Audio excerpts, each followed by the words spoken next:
Welcome to the Benzino Podcast, where we're calling a spade a spade. Great to be here with you guys today. This has spilled over. This has gone ultra viral. Sports people, non-sports people, people who don't even talk about sports. Cathy Engelbert is taking heat from every direction today. I'm assuming she was praying all weekend with her fingers crossed, her toes crossed, hoping that her ditching Dan Patrick would fizzle out over the weekend, and comes Monday, nobody is talking about it. Unfortunately for Cathy Engelbert, that does not appear to be the case. You have Colin Cowherd destroying her. We talked about it over at the TV channel. We have Dave Portnoy destroying her. We talked about it over at the TV channel. But nobody between the two of them, nobody really touches on the agenda that goes on in the WNBA quite like Dan Dakich. Dan Dakich pulls no punches. Dan Dakich isn't worried about ruffling feathers. Dan Dakich, I know we don't like him that much from him relaying Lynn Dunn's message that Caitlin Clark's hard to coach. That's Lynn Dunn's message. Dan Dakich he's the one that told us that. Dan Dakich talks about the agenda that takes place in this league, and he gave it to Cathy Engelbert bad today. Bad from you're not competent, you're unserious, the agenda in the league, the players in the league, you're scared to stand up for them. Everything that we've talked about here for the last 2.5, 3 years, Dan Dakich put it in a bow and threw it at Cathy Engelbert today. Let's get right into it, shall we? Like the video, hype the video. Let me know your thoughts in the comment section below and subscribe to the channel. That would mean so much to me. We're going to start over here. Cathy Engelbert has failed as WNBA commissioner. Dan Dakich says the WNBA needs stronger leadership than Cathy Engelbert. They need a male leader. They need a male leader. Let's just call a spade over here. Let's just call a spade over here. The faster the WNBA stops thinking about messages and agenda, and the faster they start worrying about profit, that's the day the WNBA turns into a serious entity. What do you got, Dan? She has not catapulted this league into anything other than a laughingstock, and that's unfortunate. She has capitulated to the worst among us, bullies. She's afraid to lead, and you cannot be in a leadership position and be afraid to lead. It doesn't matter whether the conversation is officiating. It doesn't matter whether it is bullying Caitlin Clark. It doesn't matter whether or not it is the ongoing drama, whatever that drama is, whether it's the whole lesbian thing, whether it's the whole Caitlin Clark thing. Again, I'm mentioning officiating, discipline. It has been one public relations failure after another, and it doesn't seem to be ending. That's where I would be with it. I'd be like, all right, is there an end in sight? And the answer is no. Why? Because Cathy Engelbert refuses to lead. Lead, follow, or get out of the way. Well, that works sometimes. It doesn't work when you're the commissioner of a league that has struggled for 30 years, 28 years, until Caitlin Clark came in year 28, 29, and now 30. This league has been absolute and afterthought. Subscribe to Donut. Absolute and afterthought. Strong leadership, lead, follow, or get out of the way. And I think he brings up a good point. There doesn't appear to be any end in sight. Over the 3 years, there's been zero progress. I'm not going to say there's been little progress. There's been zero progress from the top down when it comes to turning the WNBA into a more serious product, into a more serious league. Caitlin Clark can only do so much, right? Caitlin Clark fans, being actual sports fans, we can only do so much. It's going to have to be up to the WNBA. It's going to have to be up to the executives within the WNBA, including Commissioner Cathy Engelbert, to say, you know what? We need to pivot here. We need to pivot, and we need to turn this into a serious business. And the last 3 years, they failed to do so.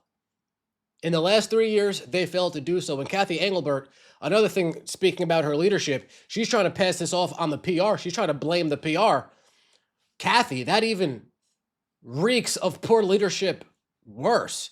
Instead of taking accountability yourself, you're passing the buck to PR, who in theory should be working for you, should be taking orders from you, but instead you're placing the blame on them for why you refuse to take an interview with Dan Patrick. But that's not all Dan Dakich had to say. Dan Dakich, he continues to go. She went on a radio station in Kansas City, but from what I was told, she was only going to be asked about expansion. They were not going to be, tough questions. So it's just disappointing.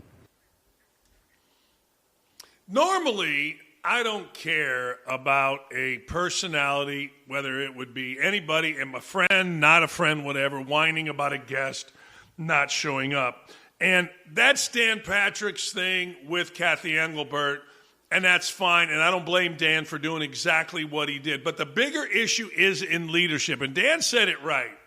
You're the commissioner of the league.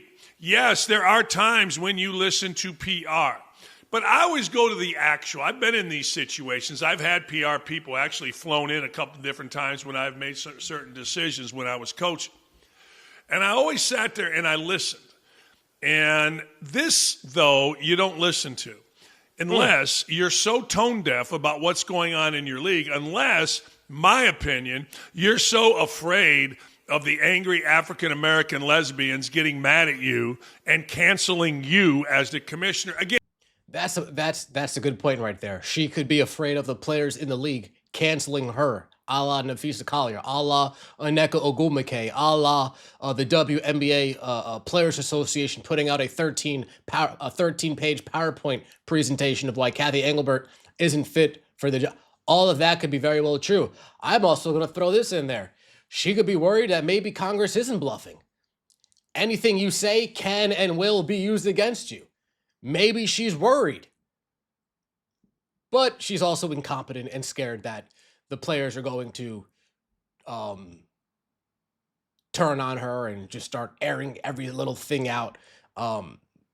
Yeah, I wouldn't put that past her either. Yeah, whether scared to be canceled by the woke National Basketball Association. All that's true or not, it certainly seems that way, and I would bet money on it. Doesn't matter. The bottom line is because those things do matter to her, she's not a leader. It's a good point. You think Roger Goodell gives a damn? Roger Goodell doesn't care. Roger Goodell understands. I work for the owners. If the players aren't happy, oh well, I work for the owners. That's how David Stern was. I work for the owners. If the players aren't happy, oh well, I work for the owners. Kathy Engelbert, she makes moves like she works for the players. And the players react to Kathy Engelbert's moves as if she works for them too. Perception is reality, and the perception that this is giving off is that, Kathy, you know you work for the owners, right? You know you don't work for the players. You know you don't have to answer to the players. She might not know that. She's a follower. She's reactive instead of being proactive. Whether she goes on Dan Dakich or Dan Patrick or Sports Center or Ben Daniel, whatever, she can come here. Doesn't really matter. But the fact that you have all of this going on, all of this negativity, and it's turning the WNBA at the best moment in the history of that league, in the sorry-ass history of that league, it's the best moments they have these last couple years, and it's all because of Caitlin Clark. And you won't show up and try to straighten. Damn, the last 3 years, that's a fact. The last 3 years are the best years that the WNBA has ever gone through. The best years that the WNBA has ever gone through, the most relevant years that they've ever gone through. And I've talked to a few people, shout out to Bain, shout out to Duke.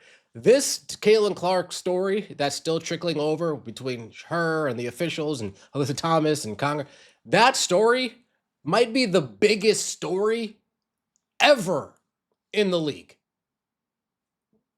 We're nearly 3 weeks from that moment taking place, and it is still a topic of conversation.